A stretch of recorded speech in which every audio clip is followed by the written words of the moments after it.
પણ ઘરે મૂક્યા બીજા 2-3 પોટલા મૂકવા જવાના છે. છોડ યાર. ઓ ભાઈ તમારો પોટલો પડી ગયો. અરે છોડ યાર, નહીં જો તું એક કામ કર, તું લઈ જા ફટાફટ, મેં જવું. પણ નયા કપડા છે આની અંદર. અરે કપડામાં ઓફર એટલી જોરદાર મળી જાય. બિગ બ્રાન્ડ ની અંદર 500 માં 3 શર્ટ આપે છે, 500 માં 3 ટી શર્ટ આપે છે, 1000 રૂપિયામાં 3 જીન્સ આપે, એ પણ તારે જોઈએ તેવી.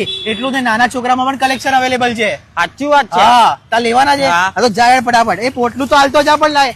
મક્કરપુરા ડેપો ની અંદર લોકોની ભીડે જામી જવાની છે, કેમ કે બિગ બ્રાન્ડ વાળા તમારા માટે તહેવારો સ્પેશિયલ ઓફર લઈને આવી ગયા છે, જેમાં આપણા ભાઈઓ માટે સ્ક્રીન પર દેખાતા જોરદાર શર્ટ, પ્લેન ચેક્સ પ્રિન્ટેડ તમારે જોઈએ તેવા લાઇનિંગ વાળા પણ મળી જશે. માત્ર 500 રૂપિયામાં 3 મળી જશે. તેના પછી ભાઈ સ્ક્રીન પર દેખાતી જોરદાર ટી શર્ટ એક નજરમાં 100% તમને ગમી જવાની છે. પેરેડ નીકળશે તો પણ તમારો વર્ડ પડશે. ફક્ત 500 રૂપિયામાં 3 મળી જવાની છે. તેના પછી લઈ જાઓ એની bottom wear, jeans, cotton, formal, cargo, baggy તમારે જોઈએ તે બોટમ વેર માત્ર 1000 રૂપિયામાં 3 મળી જવાની છે. આના બાળકો માટે પણ સ્પેશિયલ કપડામાં ઓફર લાયા છે.